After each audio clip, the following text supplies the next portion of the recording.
Hello everyone, welcome to my class. आज के topic में हम बीआरएस का क्वेश्चन नंबर 8 करेंगे डीके गोयल से।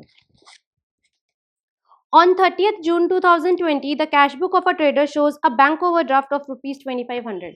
मुझे बीआरएस बनाना है 30th June 2020 तक का, और मुझे इसमें कैश बुक का ओवरड्राफ्ट बैलेंस दे रखा है। ओवरड्राफ्ट बैलेंस मतलब नेगेटिव बैलेंस दे रखा है, इट मीन्स क्रेडिट बैलेंस दे रखा है। Credit balance overdraft as per cash book इस माइनस कॉलम में चला जाएगा 2500। Check amounting to ₹14,600 had been paid to the bank, but of these only ₹12,200 were credited in the passbook up to 30th June 2020। वो कह रहा है मैंने bank में चेक डिपॉजिट कराया और मैंने अपने कैश बुक में इंक्रीज कर दिया 14,600, लेकिन पासबुक में अभी सिर्फ 12,200 क्रेडिट हुआ है। जब भी हम यहाँ पे कैश बुक बनाते हैं, कैश बुक के हिसाब से बैलेंस लेते हैं, तो मुझे टारगेट हमेशा पासबुक को लेके चलना पड़ता है। पासबुक कह रहा है 12,200, तो मुझे इसे भी 12,200 करना पड़ेगा। तो क्या करूंगी, cheque paid into bank but not credited, तो मैं इसमें से माइनस कर दूंगी 2400 रुपीज, तो मेरा दोनों बराबर आ जाएगा। He had also issued check amounting to ₹10,000, out of which only 3,600 had been presented for payment। अब कह रहा है मैंने चेक इश्यू करा होगा 10,000 का, तो मैंने अपने कैश बुक में से बैंक कॉलम का डिक्रीज कर दिया 10,000 रुपीज, लेकिन पासबुक ने अभी सिर्फ डेबिट करा है 3,600, मतलब पेमेंट अभी तक 3,600 तक की गई है। यहाँ 3,600 गई है, तो मुझे कैश बुक को भी 3,600 करना पड़ेगा। क्या करूंगी, check issued but not presented, तो मैं प्लस कर दूंगी 10,000 में 6,400, तो 3,600 दोनों बराबर हो जाएंगे। अ check of ₹500 which he had debited to the bank account was not sent to bank for collection by mistake। मैंने एक चेक था, वो कैश बुक में तो रिकॉर्ड कर दिया, लेकिन बैंक में उसको अभी तक जमा नहीं कराया।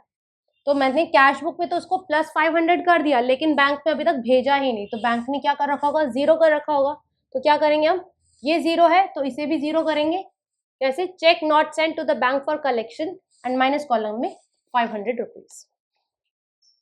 There is a debit in the passbook of ₹10 and for bank charges and ₹50 for interest।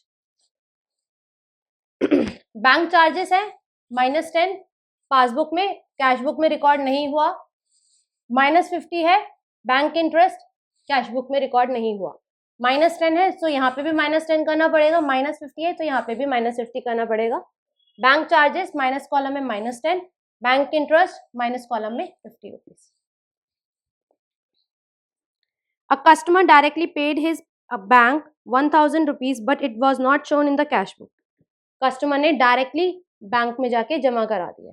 तो बैंक में जाके जमा करा दिए, तो पासबुक ने तो +1,000 कर दिया होगा, लेकिन ये कैश बुक में अभी तक रिकॉर्ड नहीं हुआ, 0 है। यहाँ पे प्लस है 1,000 है, तो यहाँ पे भी +1,000 करना पड़ेगा।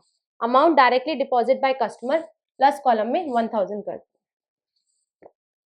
Bank had paid insurance premium of ₹400 according to his instruction, but this is not recorded in the cash book। Instruction के हिसाब से पासबुक में मेरा इंश्योरेंस प्रीमियम क्या हुआ है 400 रुपीज, तो पासबुक ने तो माइनस कर दिया है, लेकिन कैश बुक में अभी तक रिकॉर्ड नहीं हुआ है।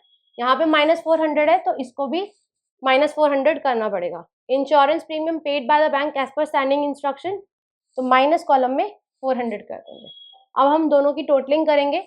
प्लस कॉलम में आ रहा है 7,400, माइनस कॉलम में आ रहा है 5,860 रुपीज। सो 7,400 ज्यादा होता है, तो ये प्लस कॉलम ज्यादा आ रही है। ऊपर कैश बुक था, तो नीचे पासबुक करेंगे। पासबुक में प्लस कब होता है, credit. So credit balance as per passbook 1,540 rupees. Students, आज के लिए बस इतना ही। नेक्स्ट क्लास में हम न्यू क्वेश्चन करेंगे। Thank you and stay tuned.